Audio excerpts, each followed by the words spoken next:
Hello everyone, welcome back to another video, and if you're new here, welcome to the channel.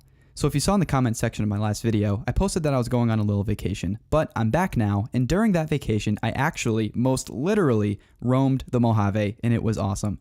Here's a couple pictures I took, and yes, that is me taking a selfie in the Mojave Desert.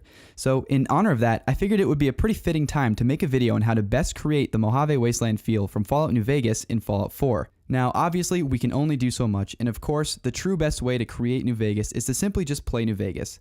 But I think the mods we have here do a pretty decent job of creating the Mojave. And since I am certainly not perfect, if I forgot any mods that should have been in the video, just let me know in the comments so I can add it to the load order in the description so people can see it. As always, all mods featured in the video will be in the video description below, in order with timestamps with their links to the Bethesda website so you can easily find them. This video will be mainly for Xbox One because almost all of these mods aren't available for PS4, but the ones that are I will include with their links in the description as well. Also, be aware that some of these mods require DLC to work, but all of that said, let's begin. So the first core mod to creating the Mojave in Fallout 4 is the mod Dustbowl Overhaul. This does a great job in creating that desert feel. The textures and colors are well done to create an authentic desert environment.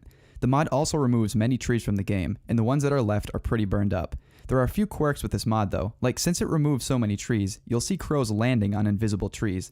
So that's a bit odd, and to further that, enemies still think there are trees in the game as well. So they will take cover behind things that don't exist. It's a little weird, but that's the only issue I've come across when playing with this mod.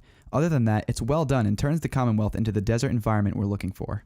The second core mod that will be used is Dead Skies Ambient. So this one is our weather overhaul. It adds some really neat dust storms and some cool ambient weather to the game. It comes with a holotape that you can create at your chem station that lets you cycle between the mods manually if you want to, and it also lets you cycle between the vanilla weather so you can compare the differences for yourself. This mod for the most part is good, however I feel that sometimes the dust can be a bit overwhelming, so sometimes I just end up changing it myself so I can see a little better. But otherwise, this is well done and completes our desert environment. So the next mod is a mod that I think many people who create Fallout YouTube content seem to forget when they make a video on creating Fallout New Vegas in Fallout 4, and that is Craftable Ammunition. And I feel this was something that Fallout 4 really missed out on. I loved being able to make my own ammo at a bench. The mod being featured here is supposed to be a close match on how it was in New Vegas. All you have to do is simply go into settlement building mode and build the ammo bench. I know some people think that the ammo creation in New Vegas was a bit convoluted, and I agree, but you get used to it pretty quickly if you just mess with it for a while. But what I will say is that there are a few ammo crafting mods out there, so if you don't like this one, you can always download other ones that are much easier to use. Next is another one that I've seen forgotten a few times, and that's simply bringing Ed E back. When I play New Vegas, I always enjoy playing with a floating robot. Not sure why, but I like it. Of course, this is totally optional, but if you decide to use this, all you have to do once you download the mod is go to the Red Rocket gas station in Nahant. There you'll be able to recruit him as your companion.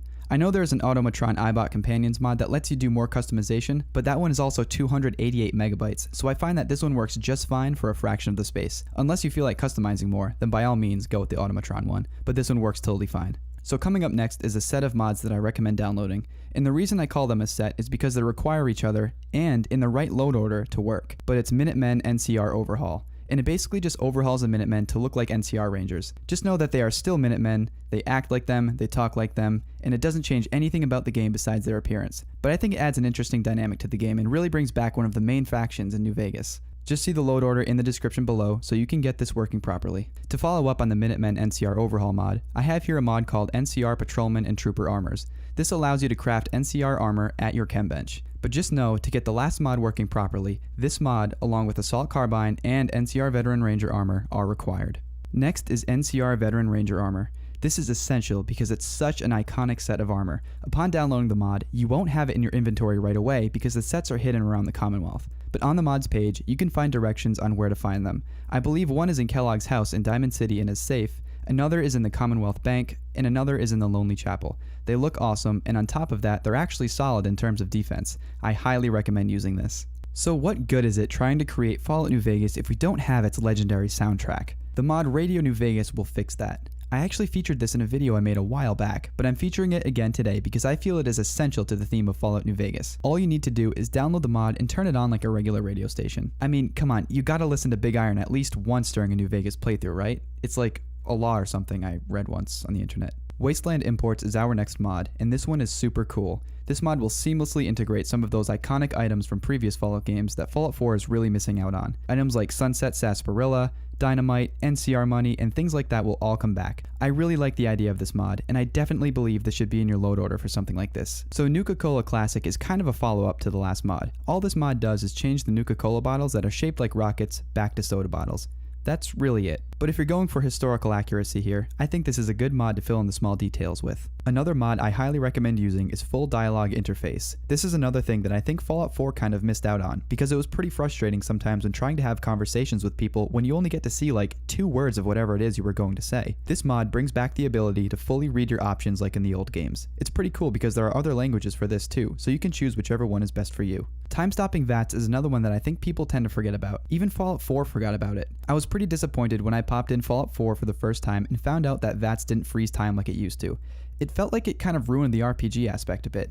Like, I want to take time making my decisions, not be rushed and forced to just mash on the trigger. This mod fixes that and brings VATS back to what it used to be. I think this one is key when trying to create older Fallouts like New Vegas and Fallout 3. It works pretty well for the most part, although occasionally you'll hit VATS and enemies will slide like 10 feet for some reason, but it doesn't happen all that often. So other than that, I think this mod works great and I highly recommend using it. So our last mod featured that isn't a gun, and I will get to those in a second, is Wild Wasteland. I liked this funky little option that New Vegas had. It was always good for a laugh or two when you felt the game was getting a little stale.